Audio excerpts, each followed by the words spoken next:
Broadcasting from the jungles of Southeast Asia, it is time for the Ed Namrock Podcast.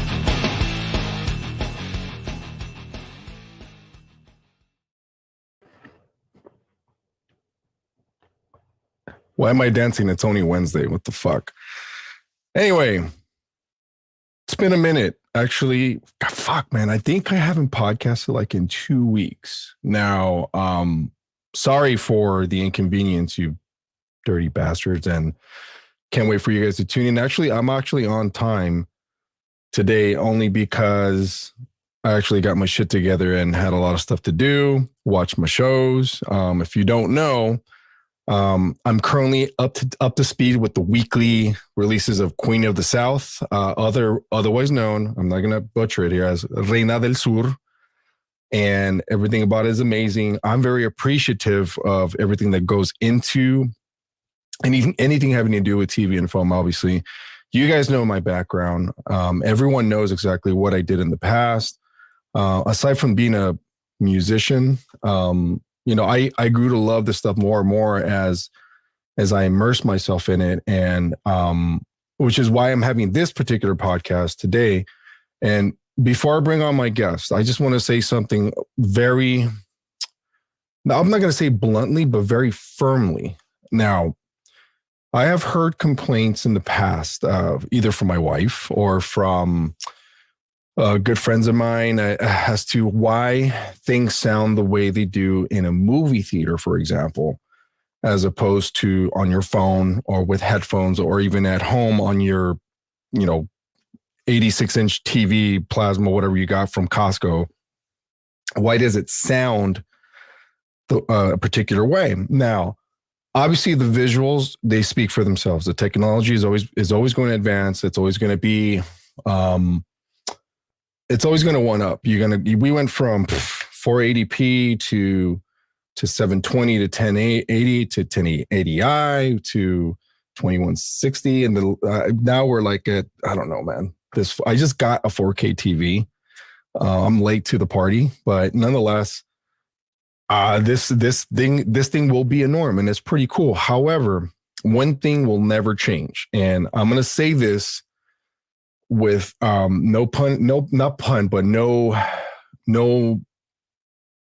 I guess no ill will. No, I don't mean to insult anyone, because I want people to understand exactly what I'm saying. If you like a show, if you like a film, if you like even, I don't know, shorts, I call them like little clips here and there. If you watch them with the fucking volume down, then there's no purpose in experiencing the entire thing.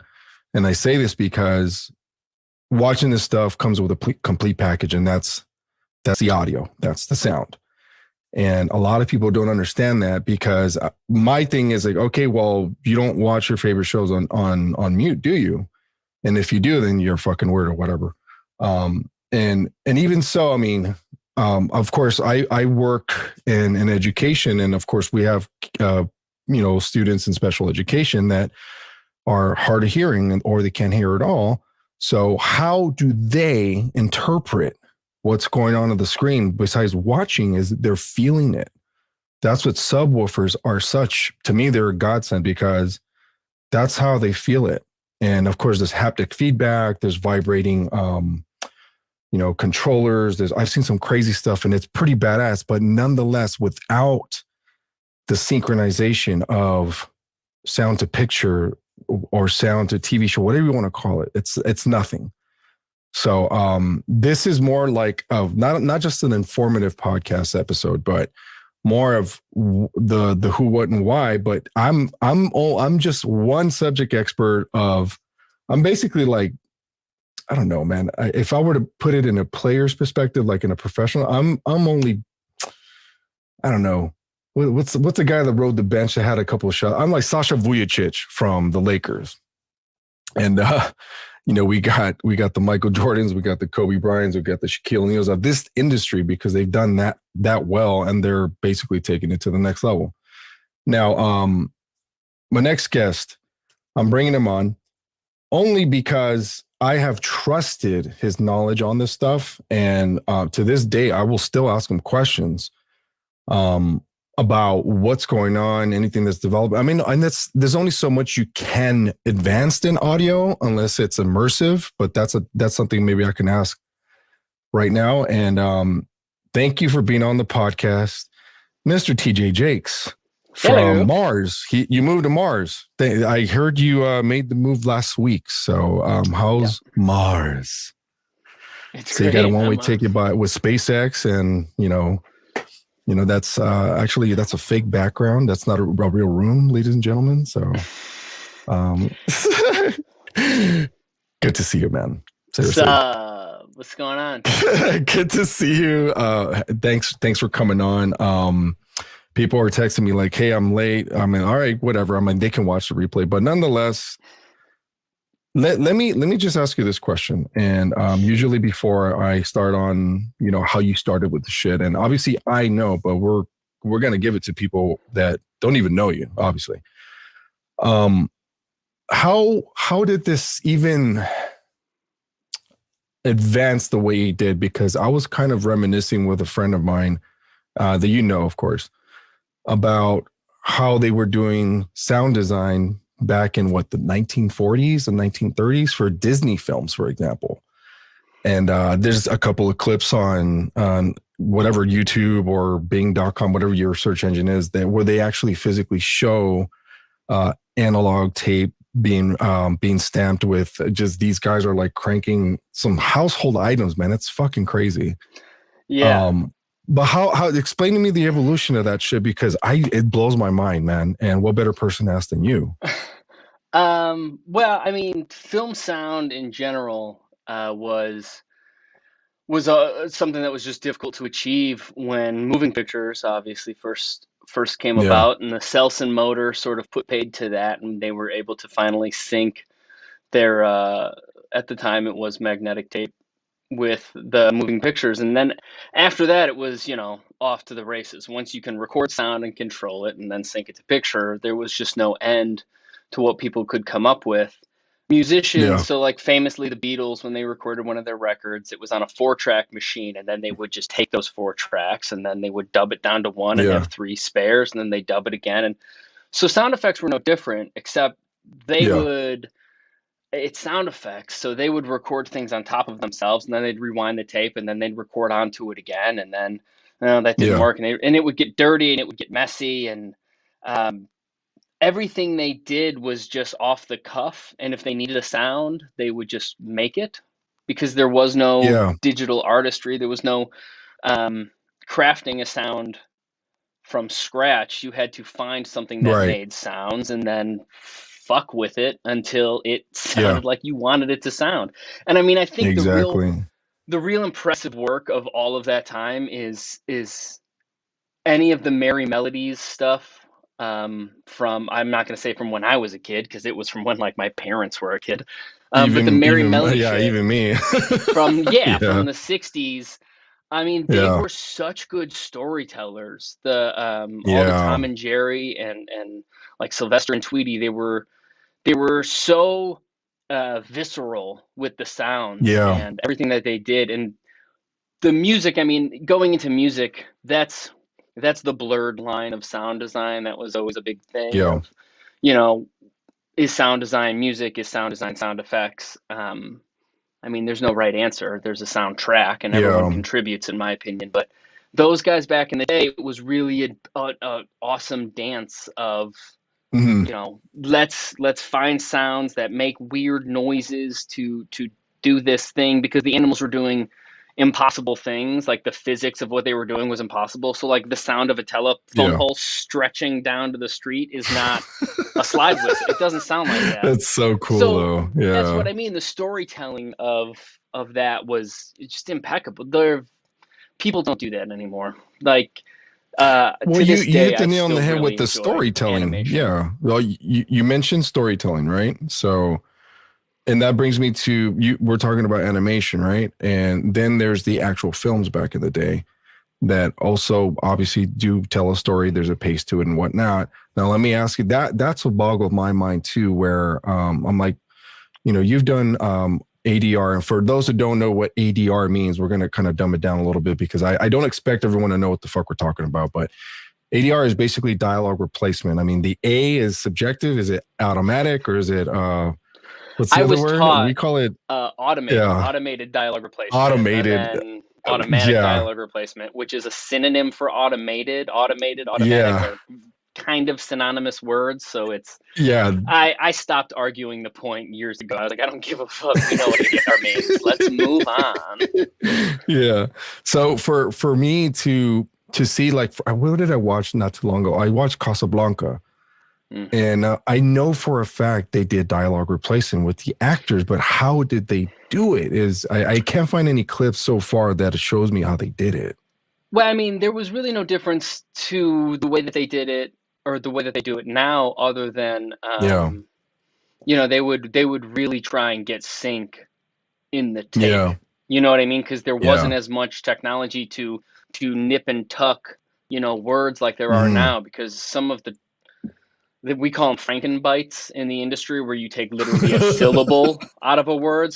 Like the most common one, and it's super common, is a Frankenbite of a t sound. So someone's like, but we're going to go this way.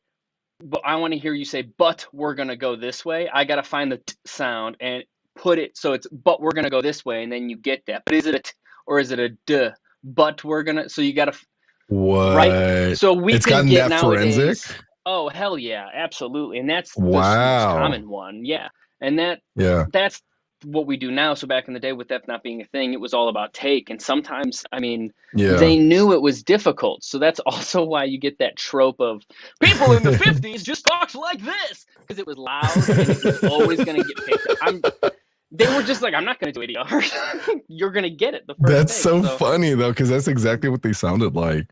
Yeah. And the microphones, too, I mean, one of the things I really respect about classic filmmaking is that they didn't fuck around. Like, there were closed sets. Everyone took it all seriously because, like, it was so expensive. Everything was so expensive. You have to do 5 takes of this chariot going by, if you're doing. And not to give the notion out to people watching or listening, it's not any cheaper nowadays. It's just evolved into a more more condensed, easier access. But yes, I mean, don't get us twisted here. Now it is expensive, but it's one of those things where. Go ahead. No. I was but it's kind of like again, I'm not assuming that people are gonna know what the fuck's going on. That's what we're kind of here to break it down to them. So, but what I really wanted to ask actually is obviously people don't know you, right? And people were asking me like, who's this TJ guy that you have on? I'm like, okay, well let him do the talking. So obviously we introduced you, TJ is abbreviated for your government name, whatever. And I used to make fun of his last name, saying it was Jacques, but obviously that is my last who name, the fuck is going to pronounce it? Yeah, but who the fuck's going to pronounce it like that here in the States, right? So just say Jakes or whatever. I mean, the ones that know. Yeah. Well, it's funny that you mentioned that, because yes, for like most of my life, my family, my like immediate family, mom, dad, and sister would pronounce it Jakes, Jakes, like the plural first name. And then when I met my girlfriend, who also has a commonly mispronounced last name, she fucking hates when her last name is mispronounced. And so as our relationship got more serious, if there was ever a chance she would adopt my last name, she was like, we're going to fucking say it right. So for the last few years, the last like 6 or 7 years now, I have been Jacques again, which is its correct pronunciation. But the S is silent, right? It's Jacques, right, it's Jacques, not Jacques. with a hard Q. Oh, okay. Yeah. It's wow. But did you know that as a kid, though? Yeah. But did you know that as a kid? Whole life. Yeah. It also means John. Oh, okay. Like roughly translates to John in French. So that's why Jacques Cousteau, or the famous race car driver Jacques Villeneuve. It's Jacques. Yeah. Okay. And there's actually, it's funny. I got really into Formula racing, like Formula 1. And then I got into watching lower ranks, like Formula 2 and Formula 3 as well. Crazy people, man, driving cars. I love it. I can't get enough of it. But one I of the get so much announcers, and I anxiety love him to watching it. death. He's an amazing Mhm. announcer, incredibly talented and knowledgeable. Yeah. His name is Alex Jacques, Jacques, and I tweet at him and I'm like, stop Uh, pronouncing our name wrong, and he's never responded. So one of these he's days I'll probably get like, him. damn. Yeah. And everyone like calls But him oh Jakesy, and it's like, oh, it's yeah, I was Jacques. like, Our last name is yeah, Jacques. I hate when There's that a fucking happens. Q in there, Yeah. bud. Anyway, But sorry. okay, so tell everyone exactly. Okay, obviously no one knows where you're from. Tell us like how it all started. Obviously, don't give us like I fell off my bike type of shit, and yeah, I fucking found the cure to fucking gonorrhea, whatever. Don't not that spiel, but like tell us like exactly a long how it elevator is. ride. How did It's it a start for long you with this elevator industry? pitch. Obviously, when you were a kid, but first tell us where you're from, or originally from, actually.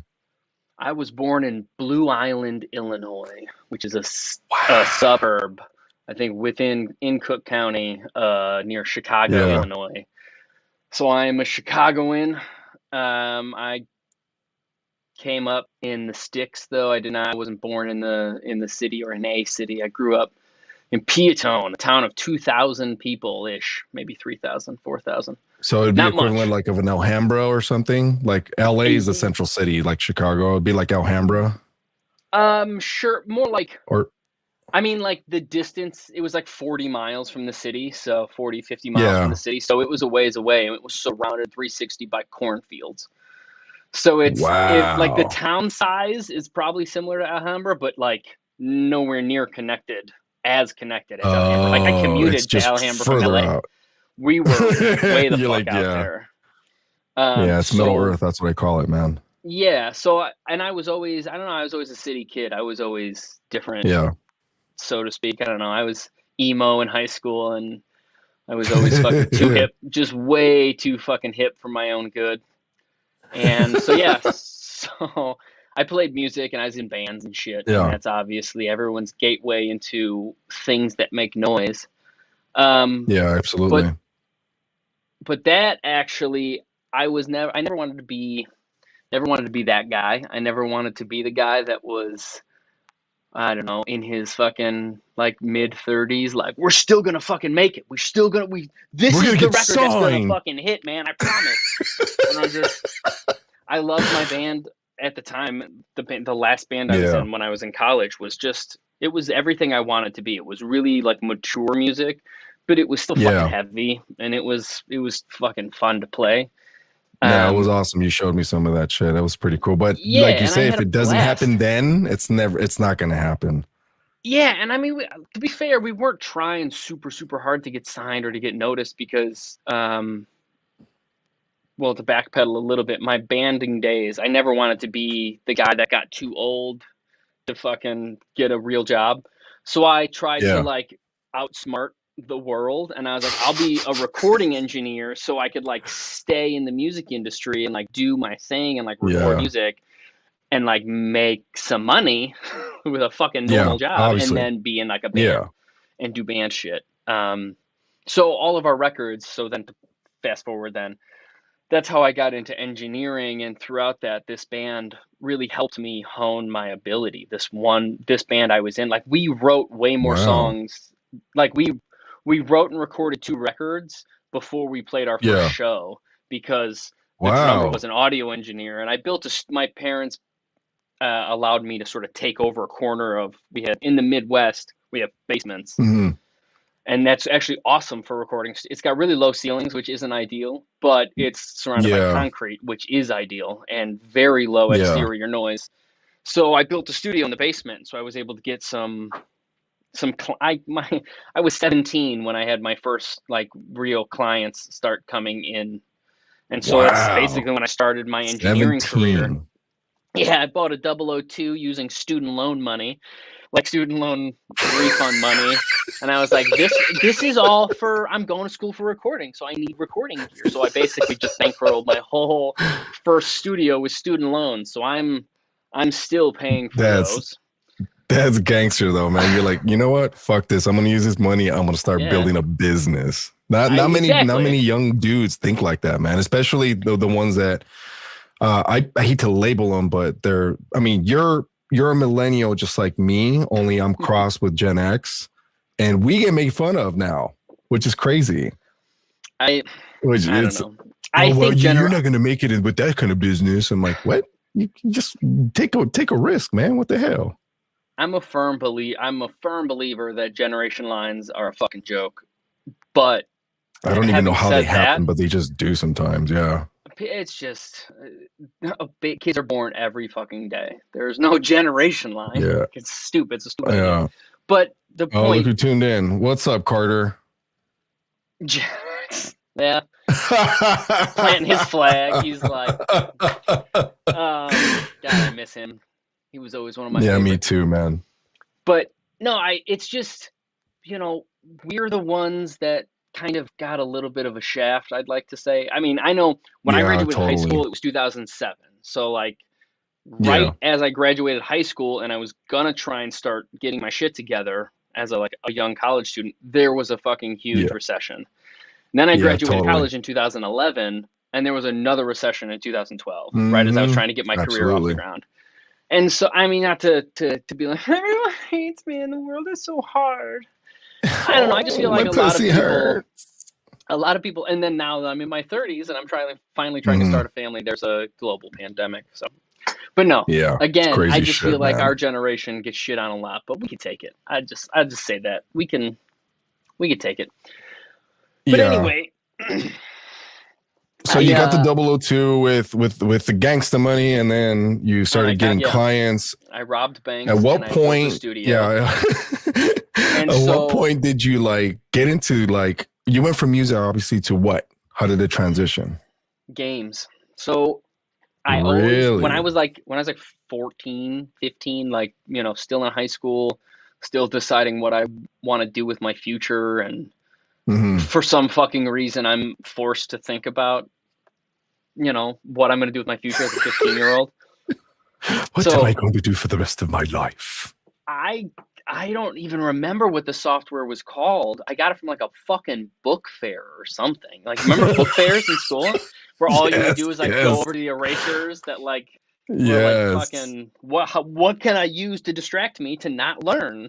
Never. And you had to actually handpick and with a pencil mark what you wanted on that thin piece of paper that they used to issue out, and it would rip each time, dude. It's fucking stupid. Anyway, oh shit, my phone's gonna die. Hold on, I gotta plug it in. Oh, plug it in. For those of you who don't know, and I'm gonna throw. I'm always the very tech savvy knowledge Keep guy. Talking. TJ and I both have the same phone. Mine is just the bigger model. It's the iPhone 12 Pro Max. It now comes with a USB-C adapter. Now, what is a USB-C adapter? I'm not going to confuse you with the specs. It's just a faster charge. Now, I don't know why TJ don't have his wireless charger, but I have one right behind my phone right here. But it costs an arm and a leg, and I highly suggest if you don't have the money to afford it, don't buy it because it's very, very expensive. Sorry, my phone's on a tripod. That's why. Trust me, we've had some crazy fucking moments on air, especially I had my friend Preston on it, and his neighbor's bike, and some tweaker guy went inside his neighbor's patio and jacked that kinds of shit while we were live. That's and then we hear much crazier than my phone needing to be plugged in. It's so don't feel bad. A few notches up. No, it's just but going back to okay, so where was I? What do you mean software that you bought at a book fair? I'm trying to think of which one it was. Sorry, that's weird. It's so old, but anyway, it was just programming software, and it taught me about, and I remember it to this day. They're called I don't even know if they still use this language anymore, because I'm sure there's software that has gotten way past having to write this shit by hand, but they were called if-then statements. And so you write this computer code where it's if you input this information, then this will happen. And it was how to create video games. And it was super rudimentary. Command, basically, yeah. Yeah, and it taught super basic programming, and I was maybe I could do this. I just got really into it, and I was maybe I could do game design. And so that is to say that just got stuck in my head, And I'm sure you remember that when we worked together at Pinnacle in the game Yeah. department, I always had an interest in that, but I never, I don't know. But it always fascinated me because game design in general, not game sound design, but game design was always something that Yeah. was like on my mind. So flash Yeah. forward, I'm in college. I've dedicated my entire college career to recording music. I am an audio Wow. engineer to record and track musicians and live instruments and that Yeah. kind of shit, and then the mixing side as well. And it was all geared towards music. Everything was in fucking stereo. And then my Wow. senior Okay. year, I've slammed through the core curriculum, and I'm just like piling on electives. But I want to keep because I'm a fucking sycophant about audio for some reason at the time. I just like have Yeah. to take electives that have to do with audio, and I have to pile on audio shit to be that much more impressive when I graduate. Yeah. I don't know what that would. I don't know why my brain was doing these things in college. Hindsight's really 2020. But I took a class that was sound for games, and I Mm. was like, I'm gonna go and dunk on these motherfuckers because I'm a Mm. sound person, and these are like game people. Because it was in the game department, and I went over there and I learned a ton about sound for film. Like none of the shit had anything to Right. do with games, and it was a lot of like what we were doing at our school, where you would take a clip from something existing and you would replace it with sound, and then you would just learn the process step by step. So you would do the Foley, you would do like dialogue or whatever. Like dialogue would be ADR because we didn't have, Yeah. even back then they didn't have AAFs. That was a big thing. Remember, I pushed for to make sure that the kids knew how to fucking crack an AAF. And anyway, so that game sound class is what really opened my eyes to like, oh shit, Yeah. I can use all my audio skills, and then I Mm. get to be the artist. That's like the light bulb that clicked in my head. I was like, I can be the Mm. engineer, I can be a technician, as it were, Yeah.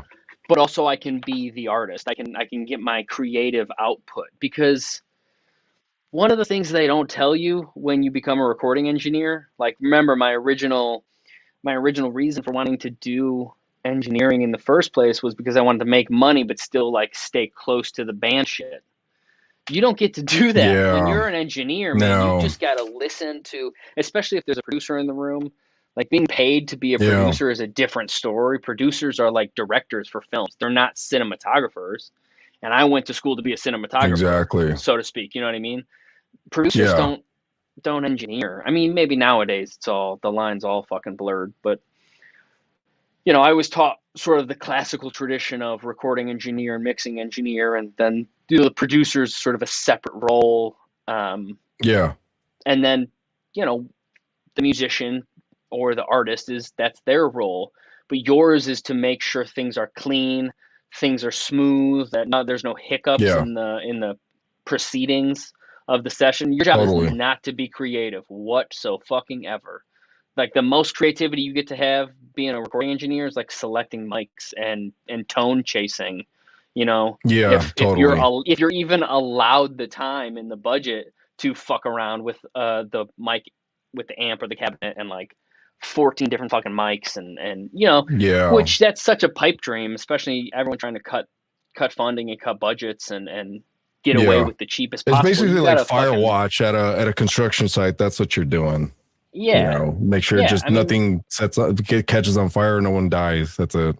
exactly. And you don't get to have any fun outside of that, really. It's true. It's kind of a And sad life, but it is still satisfying. I think the craftsmanship really comes down, the creativity comes down when you're yeah, a mixing engineer, when you get to, but even then, it's always subject to change at the end. It's always notes. You want to go totally. one way, and then either the band, like, yeah, every guitar player wants the guitar to be louder. Every drummer wants to hear more kick and snare. Every bass player wants to hear more of themselves, which just doesn't exist. And it's a And here's the never-ending thing, fight though. with the Wait, producer and the yeah, label. yeah, and you brought up something here that I mean, I'm just for a while there, and we'll kind of bookmark there for a second, so you won't forget where we're at. I remember one time when you and I were colleagues at Pinnacle College. I was beginning to to realize why, oh, is that Wit? Finally, you motherfucker. I was waiting for you to tune in. What's up, Wit? 5 foot Viking ass. So you were telling me that musicians at one point you got kind of not fed up with working, but you were over it. And I didn't understand exactly with why. Musicians in general?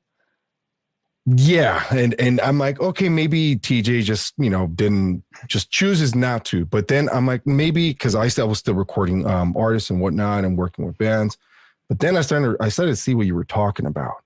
The pretentiousness of what it is to be a know-it-all as a musician. And then not there, the one thing I learned is they try so hard to tell you exactly what they want it to sound like. And you try your hardest to do whatever the fuck you're trying to, make the invisible visible, and nothing works. All it takes is a volume change. And that's exactly what they wanted.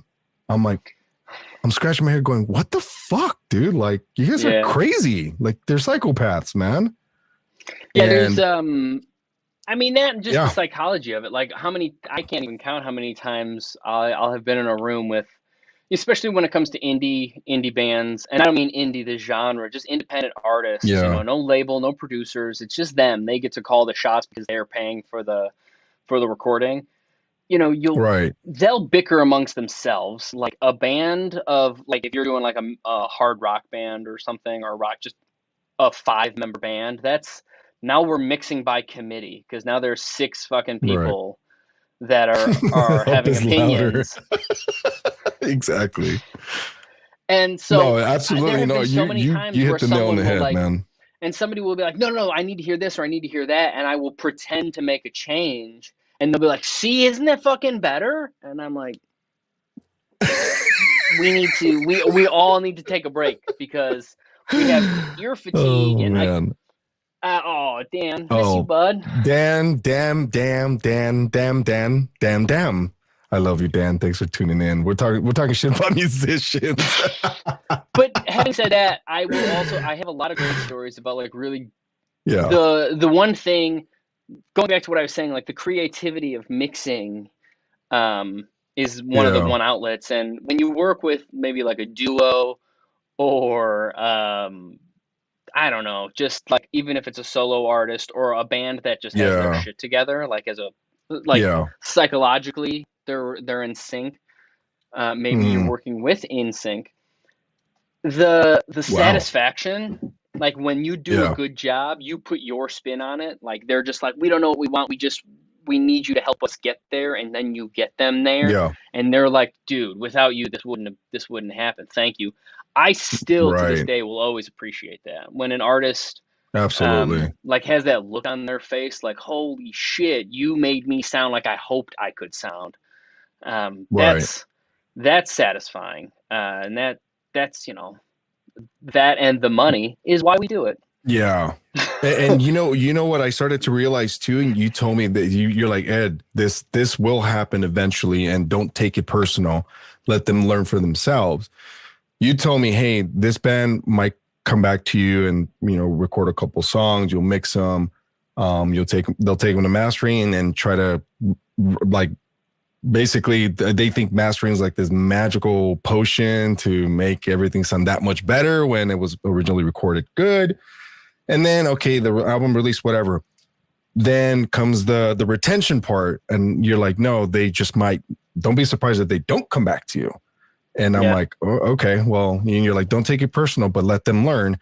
And lo and behold, it fucking happened. The one thing that really irks and really fucking just, I don't know, it pisses me off, dude. They know they got a good product from my recording, and then they'll go to this dude down on Santa Monica and Las Palmas and say, oh, we're going with this guy because he's just going to record us differently. And I'm just like, okay. And I'm like, how much is he charging you? And then I see the price. I'm like, dude, you're getting ripped the fuck off if you can't afford that, and you're going to get a trash product. But you're like, nope. TJ is like, nah, just let them learn, let them waste their money.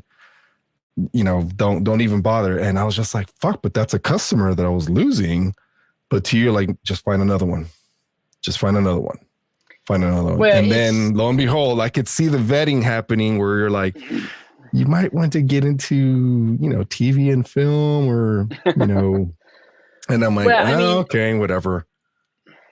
when I was in college and when I was sort of working in Chicago, which is where I went to school, if those dots weren't connected by anyone, Yeah. the scene there is was because it's been 10 years. I have no fucking clue what it's like now. You're like, what's a There scene? there were a lot of like decent mid-level shops, but these were like Yeah. real shops.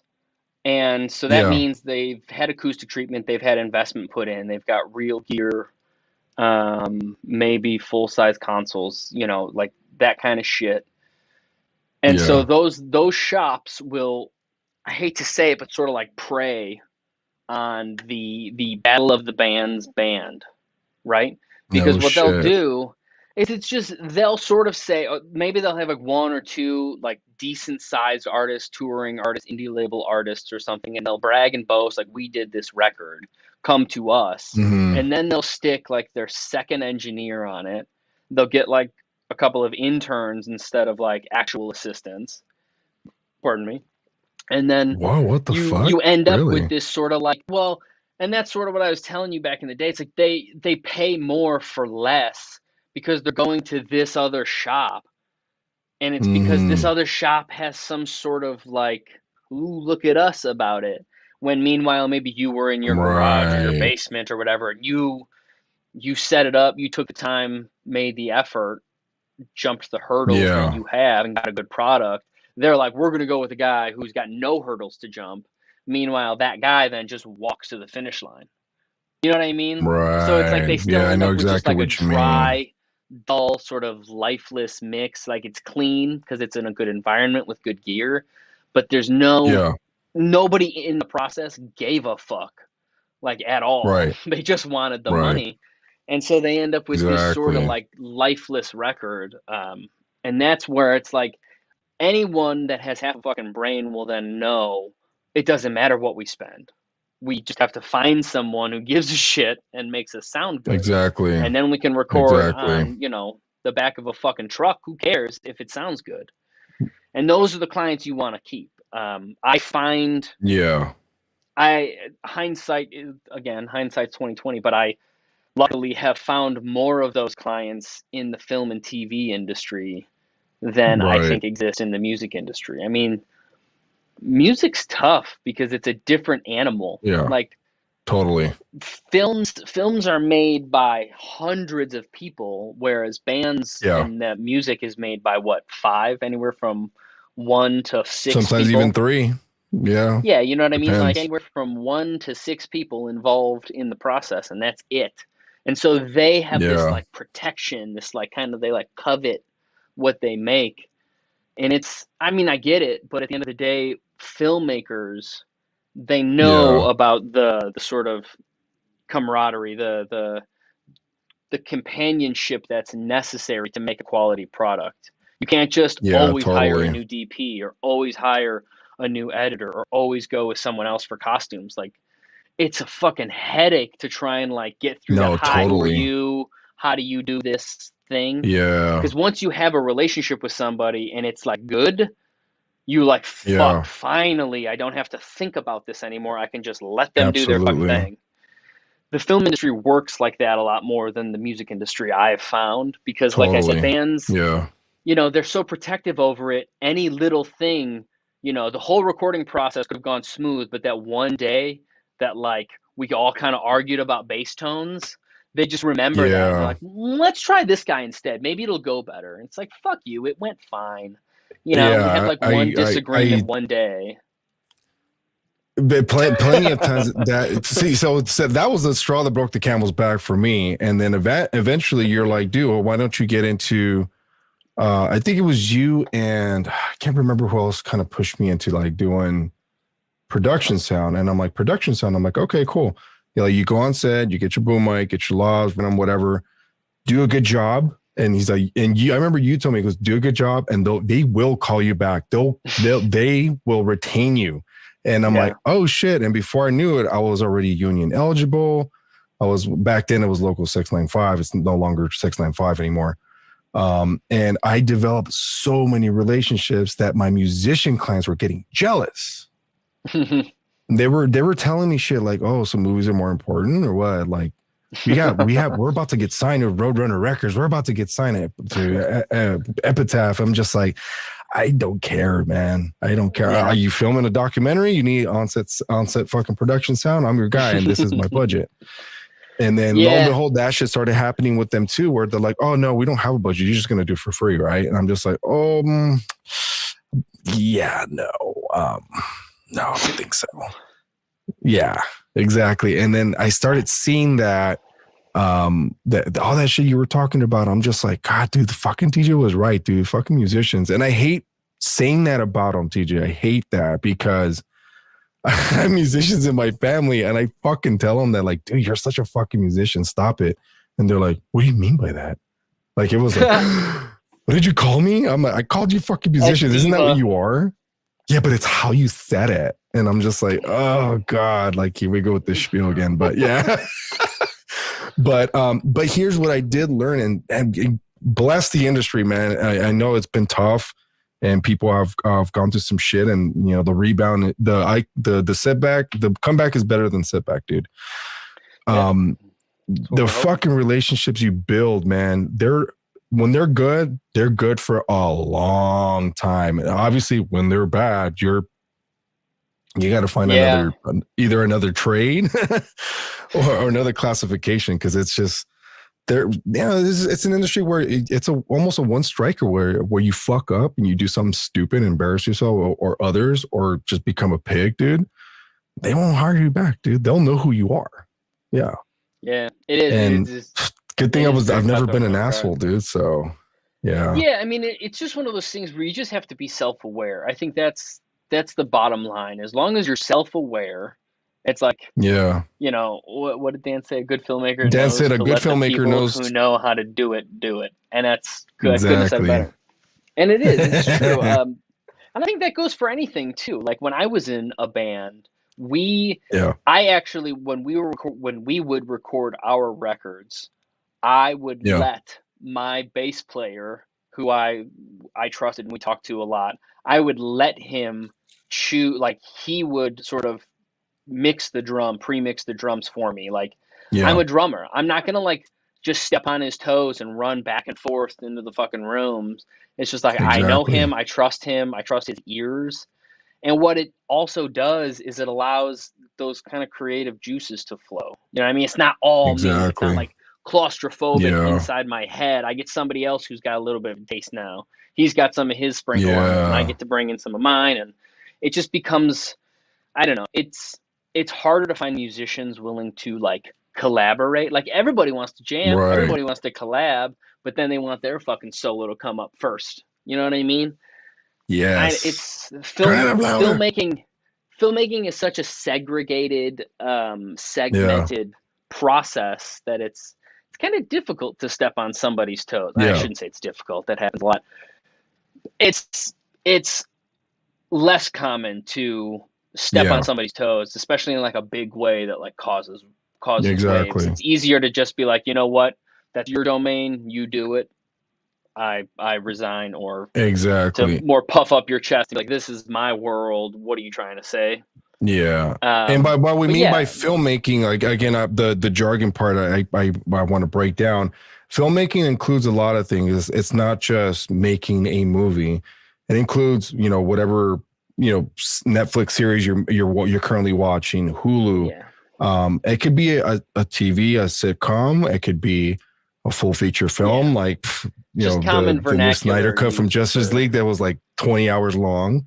But that's filmmaking. That's the art form, and a lot of people kind of misconstrue with just being film. I'm like, no, there's a lot of elements nowadays, especially because with the technology that we've basically embraced, and you know, it's just going to get better. It's just going to make it more easier for film to distribute. Like you know, and brings me to this question with the pandemic thing, right? Where we've learned a lot as a whole with this industry, not only virtually, but look at the shit that happened with the streaming services. I did not think that this was going to happen. What do you mean with the movies Because going to streaming? yeah, I thought it was going to be an on-demand thing where you have to pay top dollar Well, to you get. do. It's really just Yeah, Warner Brothers that decided that you don't. But to be fair, and okay, I'm on like so many different sides of this discussion because I'm technically like an yeah, employee of Warner Brothers, but at the same time, yeah, I subscribe to HBO Max. I don't get it for free, yeah, which is kind of fucked, right? exactly. But I subscribe to HBO Max, and so I get, I see all the movies that come out, and what they do is they come out on HBO Max for a month, and then they're off Yeah, HBO Max. And then if you want to see yeah, it, if you like don't have an HBO Max subscription, you have to pay $20 to rent it. So it is still like kind of yeah, premium prices. And that gave me yeah, like I appreciate the premium price shit, but my obvious beef with that is, I mean, how many motherfuckers watched like an Academy Award nominated movie for sound off of a fucking sound bar with Dolby Atmos? yeah, The home cinema, I don't give a fuck what you say your home cinema is. It's likely not a home cinema. It's just no, like it's either not. a lot of speakers or it's big speakers. But there's Yeah, just the technology, it's kind of a bummer. There's really not enough technology yet. I think that's inexpensive to like map a yeah, room and then adjust the sound out of a full range, like at least yeah, 8-inch woofer, like a full range speaker, and then yeah, have the sound of the speaker adjusted based on the room itself. Like they have those sort of systems where you can plug in a microphone to your receiver, and then the yeah, receiver, it puts basically just pink noise through each speaker, and then the microphone yeah, decides this one goes up, this one comes down. So it does a nice levels balance, so you get like a yeah, clean sort of panning balance. But everyone's yeah. got those fucking little. These are my surround sound. Like these are my normal LCR speakers and surround Or speakers, and then it's all of the virtual. bass, Yeah, or it's all virtual of 3D surround sound, which you've right. explained. There's just a lot of ones and zeros going into that shit that will confuse the fuck of it anybody. But bottom line, it sounds like surround sound. Well, But all that it took really for me is to actually be in reflection. that dub state. Yeah, what all it took for me to be in that dub stage at my old job that closed down at SAE to Yeah. really knew what it was like. I was like, holy The shit! So this is an actual dub stage. yeah. And I'm like, oh, and you can totally tell the difference as to how a film is supposed to be mixed sound wise while the picture's moving. And I'm like, so Yeah. Yeah. it's basically a dance. You have to dance with the film, especially with panning and shit. And it's Little bit, intimidating at yeah. first. Don't get me wrong, but you're like, oh fuck, okay, so this is how you do it, and you either go in or you go out. It's I mean, only one way street with that thing. true. I mean that was a big dub stage, and it was a nice stage. They had a decent, I Yeah, think it was an S6 on there. I mean, they weren't fucking yeah, around.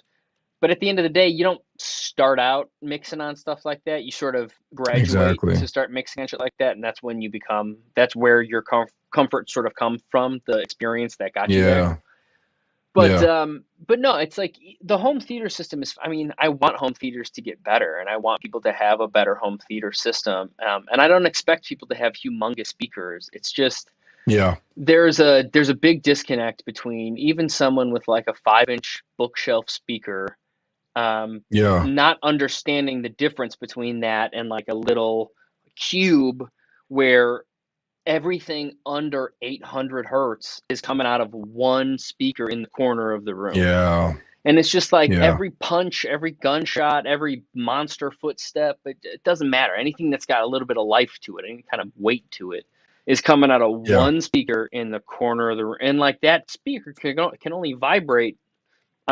I realize there's no depth perception doing it this way. So the speaker's vibrating in this direction.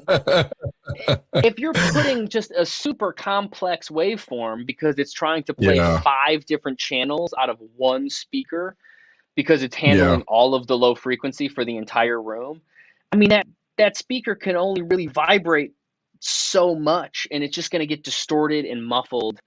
And it's better Totally. if the low end can be distributed where it's supposed to around the room, at least in the Yeah. LCRs. And it's like, I remember back in the day, I don't remember back in the day. I remember seeing pictures of old Mhm. fucks back in the day, you know, bragging about big stereo speakers in their house. You know, like, look at these big motherfuckers. Oh, And they got those 12-inch woofers with like 2 ports on each side, and they got 2 yeah. fucking mid-range, 2 tweeters. It's like just overkill with the Look, crossovers and these old ass speakers. And look at Dan Heck. He's living the dream right now. He said, "I just moved this week into a brand new Atmos theater. I'm spoiled, but 95% of my work is in 5.1." How does that join a happen? club. I know. Yeah, it's Atmos is a bit of a pipe dream at the end of the day. No one can Yeah, afford it. I went to Levels Audio right there on Santa Monica and Highland, and I was offered a job, and I just took the current one I have now just for money reasons. Obviously, I mean, I have to survive somehow. No disrespect to Levels Audio, they've treated us like kings there. But for those who don't know what Dolby Atmos, that's the brand, the company Dolby, right? Yeah. They do this, I guess you could call it spacious kind of immersive sound Do you in a want me to movie explain theater it? where I guess, man, because that shit's fucking crazy. Well, I love it. 5.1 surround sound is left, center, right, and you got left surround, right Yeah. surround. So you got 5 speakers, and then you got the point 1 is the subwoofer, which is handling basically everything below 120 hertz, which is the really low shit. So anything that really Yeah. rumbles. And the reason that is because anything that low, your ears can't really tell where that's coming from. Those waves are so big, it's Right. hard for us humans to localize them. So that's why it's okay Yeah. for shit that low to come from, doesn't really matter. Yeah. Um, Having said that, if your room is big enough, 2 subwoofers are used in Dolby Atmos, and it's a Yeah. lot of fun what they do with it and why they use 2, but you need a big enough room to make the effect work. And this is, I'm referring to true Dolby Atmos, theatrical Dolby Yeah. Atmos. It's essentially 3 zones where it's now the X, the Y, and then the Z, uh, I'm sorry, the X and the Z is what we've had. So like the left, right, forward, back, and then they've introduced the X Yeah. axis, which is the up, down, and that's Oh simply by shit. putting speakers on the ceiling. So there's 2 rows of speakers Yeah. on the ceiling split into 4 quadrants. So it's like front left, front right ceiling, Hmm. rear left, and rear right ceiling. So there's like 4 quadrants on the ceiling. So if you see like if you go into a big theater like Universal City Walk Yeah. by us, Yeah. every single room is Dolby Atmos. And if you go in those rooms and you look on the ceiling, you could see if you go into a big room up to like 16 speakers on the ceiling. It doesn't mean Yeah. that It's a there's lot. 16 quadrants. The way Yeah. Dolby Atmos works is you do mix you do pan literally to individual speakers, but for the sake of argument and like the way home theaters and Yeah. home cinemas work, it's more quadrants. Like I said, left, center, right for everything Yeah. else. And then you got left front, right front ceiling. They call it height, left height, right height. Height. So anyway, that's true Wow. Dolby Okay. Atmos. So we can literally put like one of my best examples or favorite examples was it was real simple. It's oh shit, what was the name of the movie? The big robot fights. Pacific Rim. Um. Yeah. With Yeah. the guy that Charlie used to play Hunnam. Jacques on Sons of. Yeah. There you go. That Charlie guy. Hunnam. He's a beautiful Yeah. man. So there's a scene where a big metal foot, and this was one of the earliest films using the Atmos system when it first came out. So it was like Oh, probably that's right. Yeah. 2012, 2013, something like that. Wow. So this big metal foot sort of steps over the camera, and this is Yeah. where they use the 2 subwoofers as well. The 2 subwoofers in Atmos, or the point 2 in Atmos, is in the front and then in the rear. And so what they're able to do with that Mm. is they can have a sound sort of physically shoot through you. So if something What the rumbles in the fuck? front and then like Yeah. rumbles and then starts panning and rumbles in the back, you literally get the sensation of the low end sort of traveling through you to the rear Yeah. subwoofer. So then you Yeah. pair that with the sound of like metal and iron and clanking.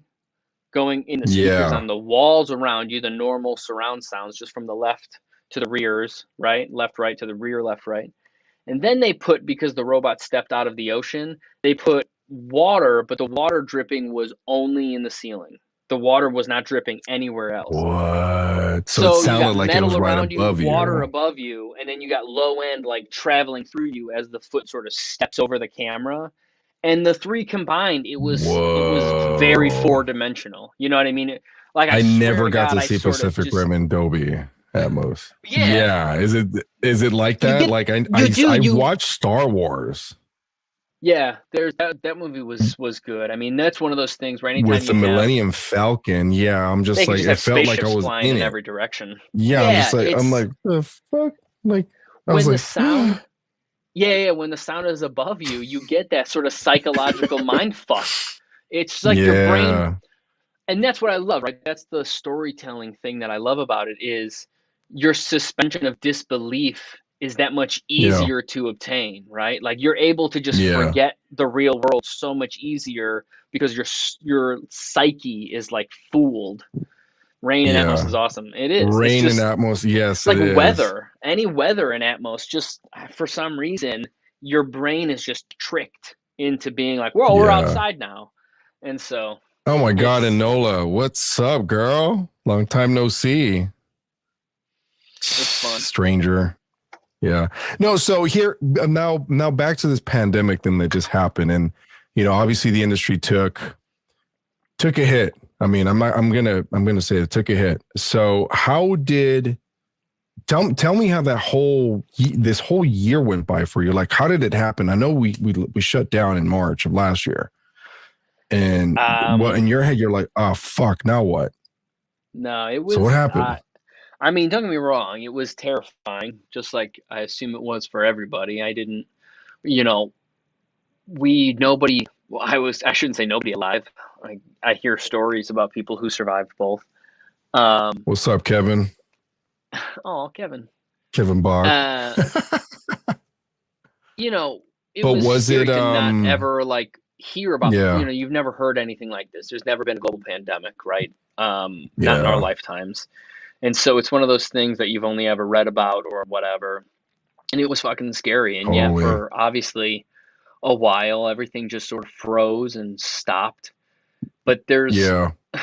there is one thing that I don't know if I respect it or admire it or resent it or what, but this industry will Yeah. always find a way to keep going. I mean, when the A bombs start falling and then there's like a straight up fucking nuclear wasteland and we have to like Mad Max our way through the fucking streets, there is still going to be Mm-hmm. news and like broadcasts and people will still try Yeah, and you're fucking tell right. stories. I don't, it's just like they're That's never going to true. stop trying to find a way to keep going.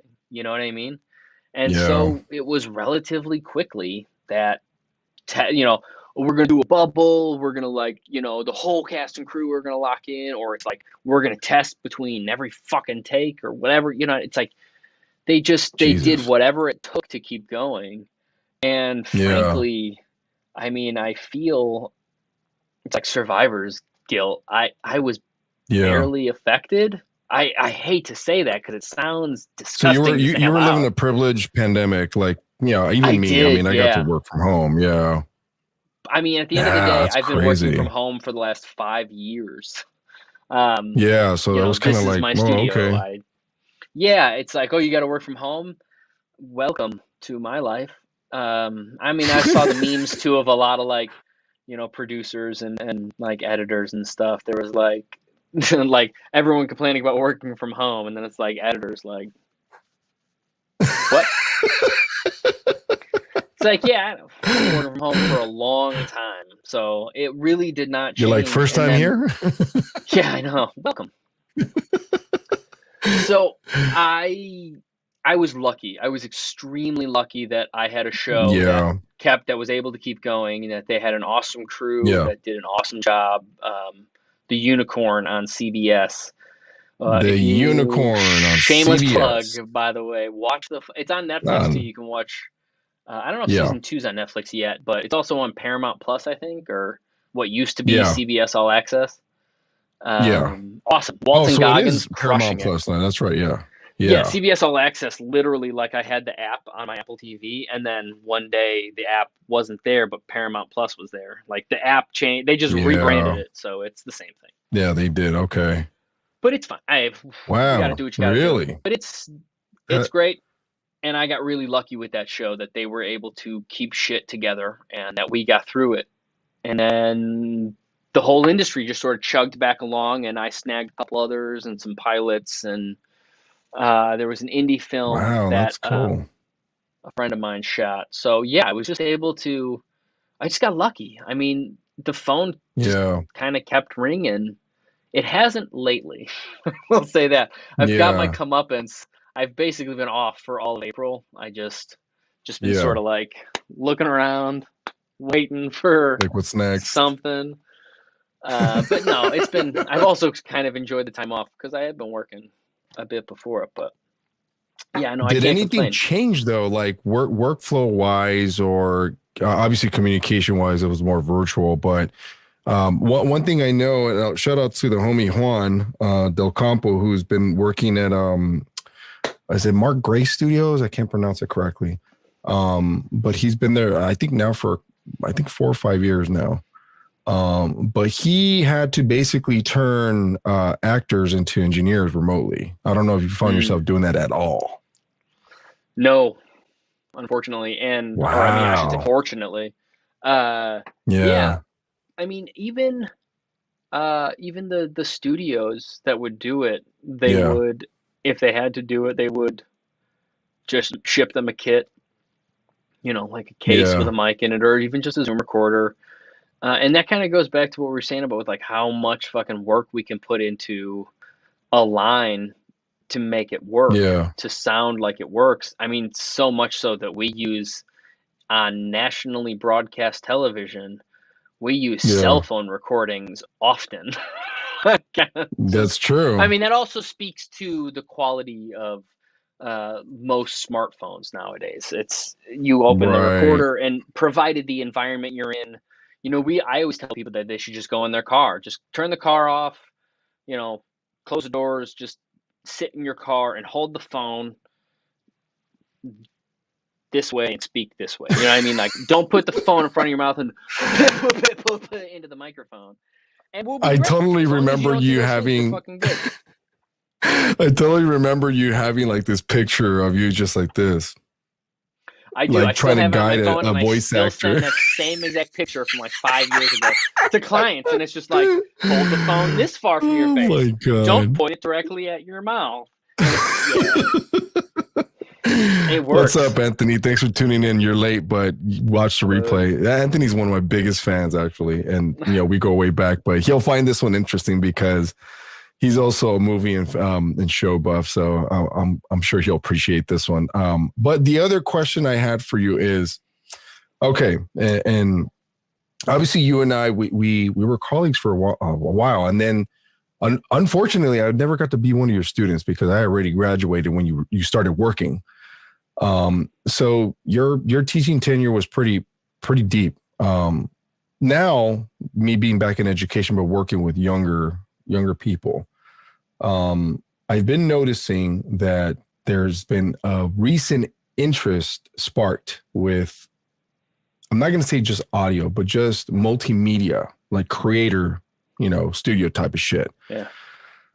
What, because I know I got one student watching that graduated and is kind of trying to figure out what he's trying to do with his life. Obviously, the band thing didn't work for him. And I just recommended that maybe get into, start off with maybe the podcasting thing because it's the easiest thing, and then kind of gradually work his way into, TV and film. But right now, what advice would you give this young man as to, well, how to start, where to look, who to contact? You mean like in media in general? Yeah, I guess if I were to pinpoint one particular industry, I guess it would be the YouTube, the Twitch, Well, there is no it's another right one that way, they're using really. all that stuff. Right. you have to find what you're good at. You have to find who you are. There's no Hmm. formula. I mean, if there was, you know, everyone would Yeah, do it, we'd and all then use the it. formula would Yeah. break. Yeah, it's one of those things where there really is no right answer to that question, but it comes down to finding out who you are. What do you want? And not what do you want literally, like what do you want to get? Like what do you fucking want out of life? Like do you want to have Right. fun? Do you want to like learn something and be somebody? Do you want to fucking do you want to teach and show people shit? Do you want to fucking just make people laugh and have people like you? Because you know what I mean? Like there are ways to do that. There are ways to sort of, I would be like, if that was your goal, I'd be like, take improv. Improv is gold. If you want to make people laugh, Yeah. go fucking take improv classes. But you know what I mean? It's like you Yeah. want to build shit. I don't build shit. You want to build models. You want to build circuits. You want to build fucking Legos. Like, you know what I mean? Like There's actually from from the ground up, like actually how they're yeah. made in the factory. Or I would also then say, if anything, maybe being in front of the camera is not for you. If none of that Yeah. shit seems appealing, then step behind it. That's um Yeah. I mean, I like being on stage. I was a performer. I played drums, and before that I Yeah. was a singer. I sang in bands. I was right up there. Um I don't mind the spotlight. I But at the end of the day, I don't want to do it for a living. I feel like this would be Yeah. exhausting to do for a living, and Oh, totally, I don't think man. I could act. And so that's why I like what I do, because I get to have my creative outlet. I get to have fun and sometimes be funny in Yeah. what I do, and that's why I do it, I guess. You know what I mean? Like I kind Yeah, of I know fell in love exactly with it what you back mean. then in college. I Yeah. realized, you know, I could let out angst. I could fucking like express myself truly. Yeah. And then at the same time, when I get lucky enough, I get to collaborate with some truly fucking dope people, and I get to meet Yeah. dope fucking people. And yeah, I don't know. And build relationships. Basically that, you don't Yeah, know where they're going to lead to. And but it's again, it's like I feel as though I got really really lucky because I didn't start out thinking I'm going to be a sound designer. I want to do sound design for a mhm. living.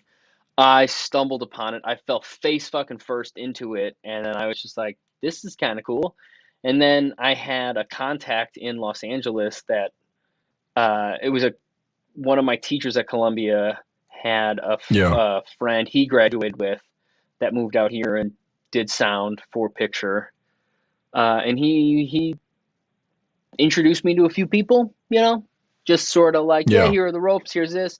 This guy might be looking for an intern for some free work or cheap labor. And I was like, it's got my name all over it because I just landed in LA. Yeah. And yeah, so I just got straight to work basically and just started growing connections. But that's because I had a fucking a thirst for it. Like I fell in love with it in Yeah. college, truly. Yeah.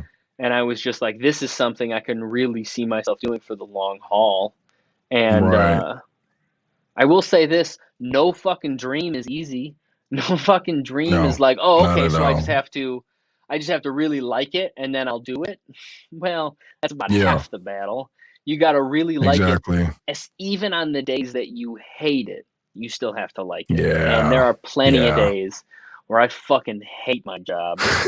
Not every project I get to release my creative juices. Sometimes it's a fucking Yeah. bitch, and I just And have not to to mention muscle you through gotta it. tolerate, you gotta tolerate technology issues because not all Right. technology is perfect. As much as we want it, make it perfect, it just I'm even surprised to this day it works the way it does, man. Seriously. Yeah, I It don't just think you'll does. escape that in any industry nowadays. There's not much Yeah, you can do to get around that. But yeah, I don't know. exactly. I don't have too much advice for. I mean, if I were to tell my younger self something, it would just be like, Yeah. just think about the future. Like think about what you want Yeah. to be. And not like again, it's not about what you want to have, who you want to be. Like who do you want to fucking be? Do you want to be someone that that has peace and quiet, and just like is by themselves. Because I feel like one day I'm gonna fuck off to a cabin somewhere, and you'll never hear from me again, except like I don't blame you, man. I'll just be like a name in credits just for years. Like, who the fuck is this guy that keeps doing all this? I have to call you on a satellite phone. Like, hey, where are you? Oh, I'm in Canada Send me a carrier somewhere. pigeon. I'm like, oh, I would be in yeah. Canada. So, you want me to fly the drone over there? What the fuck you want me to do? Yeah, it's like shit, man. You know, or maybe you want to be I get the it, person dude. that's in front of the limelight. So it's just once you find out who you want to be as an individual, what's important to you, just do what feels natural. You know, as long as it's not hurting somebody else. Other than that, go for it. Yeah, it's crazy because I remember someone kind of put it into perspective where there's people that are successful within this industry and they still work in the industry, but they do move out to a cabin in the middle of buttfuck fucking Montana. Yeah, and absolutely. It happens. Well, I mean, man, like I said, I've been working from home all year and it hasn't affected my life. I joked to some family members. I was like, I could be on the fucking moon and still do this job, apparently. I have been cut off from everybody all year and not a goddamn thing has changed. So, yeah, absolutely. I hear you on that too, man. In my world, a lot has changed outside and I feel horrible about it. It's been so fucking scary. I'm glad I got my double vax. Actually, as of today, I'm 3 weeks post second dose, so I think that means I'm fully vaxxed. I got that Moderna. Yeah. You vax and wax and ready to party. That's what you ready to do. So yeah. So I don't know. I don't know what's gonna happen. Yeah. All right. Well, are you ready for the lightning round with TJ Jacques? Go for Jacques. Are you ready? I don't know what this is. I guess this will comprise of maybe, I'm going to try to do at least a couple of these, but these are very interesting. And actually, I'm interested to know what you're going to answer with these. So are you ready? I guess. Are you ready? You're like, no, I'm not ready, dude. What the fuck? Probably not. All right, ready? Here we go. Texting or talking? Texting. Wow. 100%. Okay. Don't fucking call me. What the fuck? Do not call me. I will screen your call 100% of the time. I will literally not answer. Do you forward the call? No. I'm just going to straight up ignore it. I'm going to wait exactly 5 minutes and then I'm going to text you, oh, sorry, I missed that. What's up? And we're going to have the conversation on text. Do not call me. Next I've question. seen some shit with what's her name? I forget her name. She's one of the internet sensations that wound up supposedly being a rapper, but she demonstrated how she actually hangs up on people. That doesn't make it seem rudely. So what you do is you actually physically pick up the phone and you start talking, but you hit airplane mode in the middle of the call. Yeah, no, it says signal failed instead of call ended. So at the other end, they're thinking, oh shit. Like, so I'm like, not saying it's genius, but it's pretty genius. So, but I'm stealing the shit out of that. Okay, Anthony, you said more to say through text, but if you're writing a goddamn novel, what the fuck, man? It's true. It takes longer to text, but don't fucking call me. I don't want to fucking hear you. I don't want to have to. So what else? Text may be more difficult, but keeps that shit concise. You will say what you need to say, and then you will fuck off, and that's exactly what I want. It's a very I like to say a mediated like form of communication because you don't have to reply right away. Yeah. But I'm the kind of guy that doesn't send. I don't like red receipts on my shit, so I'll leave it like that. Like, okay, I'll get back to you. Doesn't mean I won't get back to you, but like I'll get back to you when I'm fucking ready. God damn it! But yeah. All right, ready? All right, favorite day of the week. You're like, what day is it today? I don't. Shit. I'm gonna say Sunday. Sunday is my favorite day. Really? Yeah, but only certain Sundays, only 23 Sundays out of the year. Of I'm course, telling yeah. you, I am fucking huge into Formula One, and I am straight Mhm. up obsessed. So Sundays are my favorite day because that's fucking race day. But what happened to football? Did you just kind of divorce football or what? I never liked football. I was just you're a But you're a Chicagoan, so Bears you like the fan. Bears. Yeah, because I was born in Chicago, Yeah. so you just have to like the Bears. I have to like the But it's the most Blackhawks violent too. sport in the world besides MMA, man. Actually, The no, most Formula violent that race sport. car shit. The I was race gonna car should say it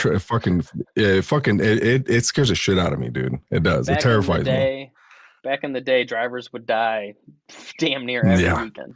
Yeah, I've seen, and I know now. I know why they make so much fucking money because it's basically hazard pay for being a fucking badass behind a Yeah, rocket ship, a mini rocket ship, dude. So no, yeah. thank you. I have a Kia Soul, so I'm good, dude. I keep it in eco mode and just kind of use my turn I'll signals and all show this you. shit. So I'm good. I'll show you my little surprise at the end of this.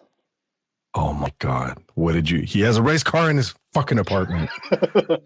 All right, get God. this lightning round going. Come on. All right, so ready? All right, favorite city in the U.S. besides the one you live in? Besides the one I live in,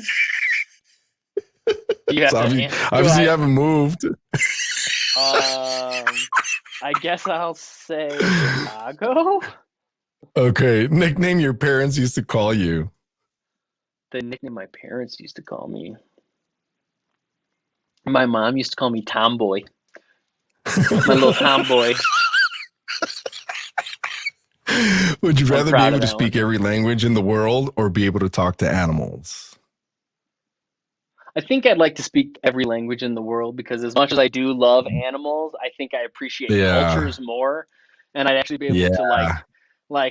hey bear, what are you up to? Hungry. Like, cool. That's what I thought. I don't think I needed to speak to you to know that. Yeah, like I kill you. Like, okay, we Yeah. gotta go that way, guys. All right, ready? Favorite ice cream flavor. Americone Dream. Stephen That's a damn Colbert's good flavor. Americone Dream. That shit is dangerous. I've had it once. It's pretty good, dude. Yeah, it's All right, say a fucking word in awesome. Spanish. Hola. You said a word, done.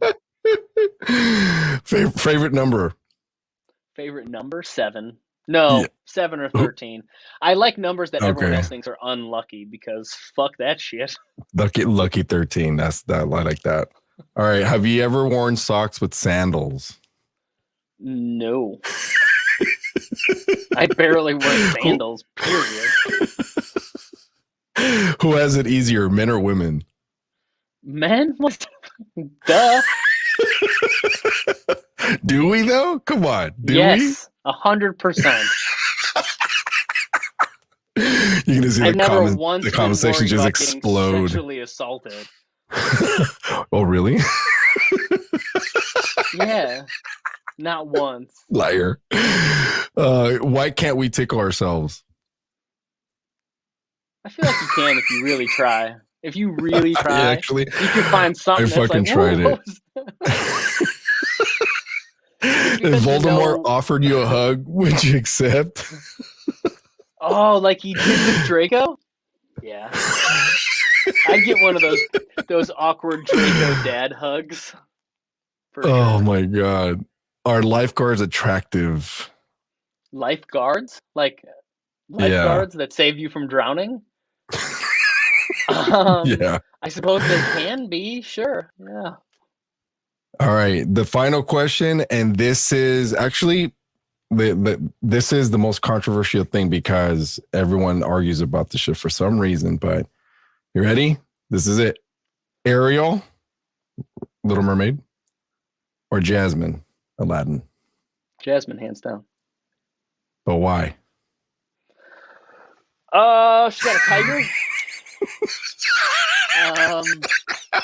Ariel also seems like a fucking idiot. Oh shit, dude. I'm sorry Really? to say, but Ariel seems very She's a dense, bimbo? and Jasmine's like, I think I can run our nation, father. And Ariel's like, what's this? I can curl my hair with it.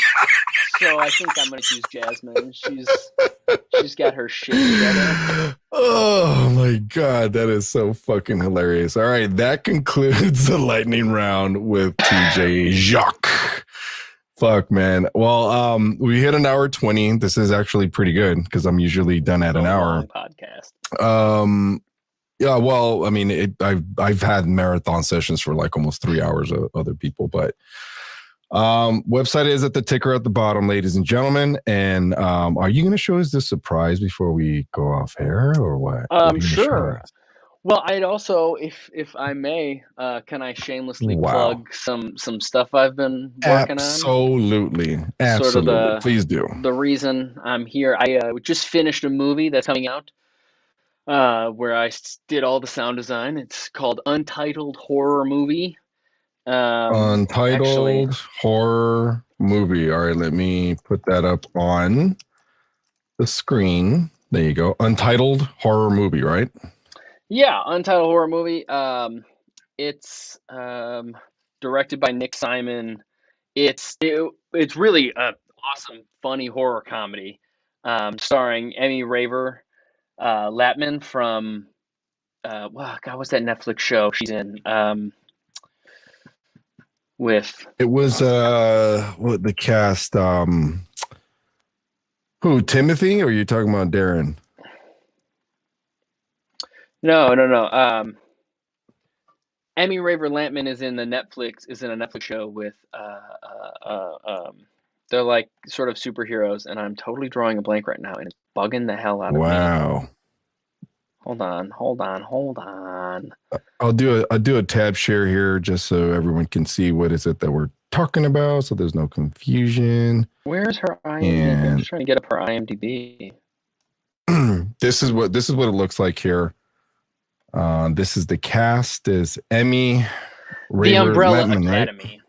The Umbrella Academy. Yes. Jesus. And so anyway, this is what this is the thumbnail, right, for the poster. It looks like this. Pull that up. Okay, so there you go. And I think it was June 12th is the release by date. Luke Baines. So it is coming out this June. Oh, okay.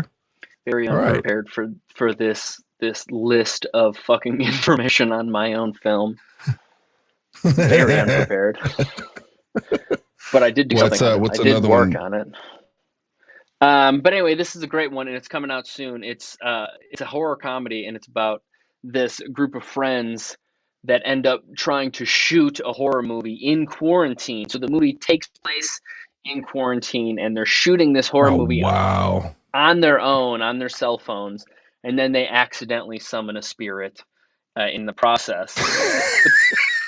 And this is good. Okay. It's a lot of fun, and everyone, I mean, the cast just has such a good time with it. You know what I mean? Because it's just them, and they're in their real homes by themselves. I think it's their houses. Wow. And so they're totally by themselves, just able to let loose, and they have so much fun because some of it's like fake acting because they're pretending to be in a movie, and it's just a lot of fun.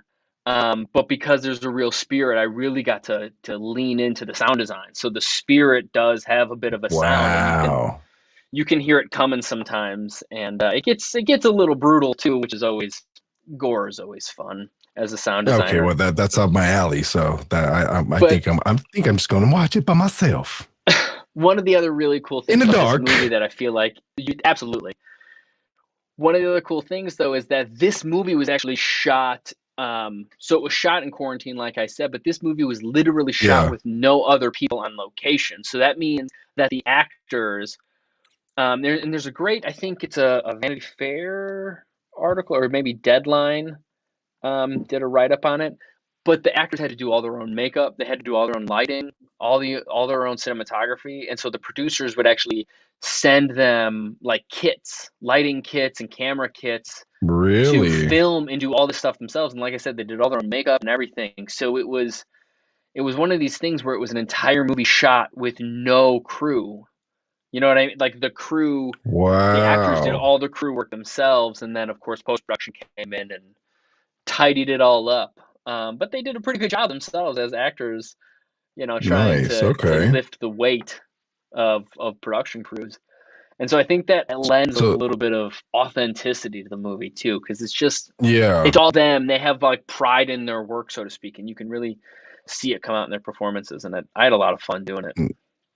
Nice. So June 12th is the release date. And I'm assuming this will be streamed on the major platforms, right? Yes, it'll be on. I think June 12th is the official, or that might be the initial release date. It might be maybe Yeah. like a week later. It'll be on everything: Yeah. Amazon, iTunes, all the works, and all that But if you mess. do, I recommend if you do find it locally at a movie theater, now that everything's opening up, go Yeah, watch it and experience it how it's supposed to be watched and I actually absolutely recommend felt, that. you know. Yeah, go watch it. And now I'm curious about this film because I heard a buzz about it on Reddit. Because this Oh, was shot good. about a year ago. It was done quite a while ago. I actually finished post on this months ago, and they've been doing post Yeah, production. And then, of course, one of the things that people don't realize about movies that weren't made by a studio is that yeah, they take time to find a release date and to find distribution, especially if that stuff's not locked in from the beginning. So yeah, I'm glad they wow, were able interesting. Okay, to get all that. But there's, like I said, there's other big names in it too, like Luke Baines and Kat McNamara. They were in Shadowhunters, um, that yeah. CW show, and I know Kat McNamara was also on Arrow as Oliver Queen's daughter. Um, so That's what she looks they've got a familiar. little bit of Okay, a yeah, yeah, they got a little bit of firepower. yeah. But yeah, I Luke mean, Baines there's got a that. wicked look. I like his look. Yeah. Yeah, and like I said, I think he actually co-wrote this one. Luke Baines did. Oh, he Yeah, did. Okay. yeah. So there's a lot of Yeah, him in he there did. too. It's written He's by one of Nick the Simon and funniest Luke too. He Baines. does such a Okay. good job. Yeah, so Nice. I highly Okay. recommend that. I'll be sure to tag that. Well, try to find every one of their handles on the Instagram clip that I'll put up, just so everyone can go watch this and do the damn thing with this industry that needs to be done, and it's appreciate and love movies. I particularly love fucking movies like this shit. So, and if you Yeah, and can go to a movie theater, go watch it. just go to a So theater even if you don't see my movie. Just go to a theater again. yeah, I highly recommend it's it. yeah. So is this the only one you've had that's coming out? Did you have anything else? Well, I just finished a show that's being released. New episodes are still being released, called Chad on TBS, starring Naseem Pedrad. Yeah. She plays a freshman in high school who's discovering himself. It is Wow. a real dry, awkward humor show. So if you're into that really dry, very sort of deadpan stuff, Yeah. this Okay. show Okay. is got it in spades. It was fun to work on too. Wow. Yeah, Wow. Look, I clicked on chat and everything else popped up with the Middle East and Sudan. All right, cool. weird. So that's There the she is. thumbnail for Chad right there. So it just started. It just premiered last month, Yeah, it just came out April last month. 6th. Okay. I think there's only 8 episodes, and that's actually back what you were talking about is because of the pandemic. Yeah. A couple episodes were cut from the season, but yeah, we got through it, and Nice. it's got some laughs in there. And for those people who do still pay for cable, like myself, it's on TBS every Tuesday. Yeah. TBS. Awesome. Well, I mean, if you feel free to plug anything else now, I mean, other than The that, the only other thing I want people to watch is one of the favorite things I've ever worked on, has been off the air now for going on 3 years. Is Startup. It was on Crackle. oh, Uh, startup. it Yes. just released on Netflix, and it was actually trending, which is great. Yes. But There Netflix it is. has Startup. this. That's Nope, that's not it. Startup 2020. That's Wow. that's a Korean soap I'm like, opera. what? There's a Korean series about it? So Yeah, do startup, Startup this one word. was So it was startup from one word. Oh. just Startup. This one here. This is the Yeah, that's one. got some more familiar faces. Yeah. You'll see. Romero, Marrero, Adam Brody. Okay, yeah. Eddie Martin Gathegi is Freeman, such a no way. killer. Yeah, Ron Perlman also in the cast. If you keep scrolling, an Academy Award winner, Maria Sorvino ends up coming in season 3. What? Yeah, and so I was the No sound designer way. on season 2 and 3 of that show, and I'm so immensely proud of my work. But at the Wayne same Knight was in time, it? everybody. Oh yeah, he's funny. You didn't say the Everybody on magic this word. show. Never forgot that. Jeez. Everybody on this show just did excellent work. I mean, everyone on our crew, on the sound crew, everyone just in production, all the actors crushed it. And Yeah. then I can't thank BK, the creator of this show, enough, because Yeah. I mean, this guy, he just held us to a standard, and he wasn't crazy about it, but at the end of the day, we all knew the goal we were shooting for that he set for us, and what we walked away with was, like I said, I think it's still some of my best work. It's just there's so much meat Yeah. on those bones. I really loved that show, and I really kind of resented the fact that Crackle, which was Sony's streaming network that they never put any effort into. I mean, I'm glad they greenlit such a dope show, but at the end of the day, they never put any effort into it either. And if you Google it, Wow. did Startup get canceled? I read Startup was neither canceled nor renewed by Crackle, and that was in 2018, and there's been no news Wow. since. So now it's on Netflix, Okay. and I would love for people to blow it up, because Netflix has a habit of just buying properties that end up doing well on their platform. Yeah. So fucking Okay. looking at you, anyone watching, Yeah, watch Startup. the Super fun. it's the synopsis is: this gritty drama follows unlikely tech entrepreneurs behind a brilliant idea and a powerful FBI agent, Sherlock, that's Martin Freeman, who can make or break those he comes in contact with, not always for the right reasons. All right. Damn, so it lasted about I a mean, good 2 years. All right, cool. that's a weak synopsis. At the end of the day, what Nice. it is you got 3 main characters. You got Izzy. Yeah. What's the other one? Let's see Played the by Mara. cast. And what she does is she creates, at the beginning in season 1, she creates a cryptocurrency. And this was, again, this show came out before cryptocurrencies really blew up. But she creates Holy a very shit. unique. Are you serious? Yeah, she creates a very unique cryptocurrency. Adam Brody plays Nick, who is sort of just this MBA business guy who is just desperately trying to get a win in the tech industry. And Eddie Gathegi is the head of the Haitian gang. Ronald, who was my favorite character of the whole show.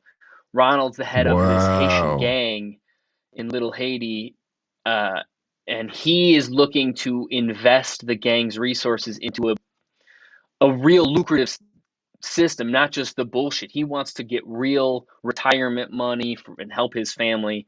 And so these 3 characters in Miami reluctantly come across one another and end up striking gold. Eddie's money, her idea, and Adam's business senses and contacts, they might be able to make a go of it, until shit goes fucking sideways with the Russian mob and other investors. Shit, and just, okay.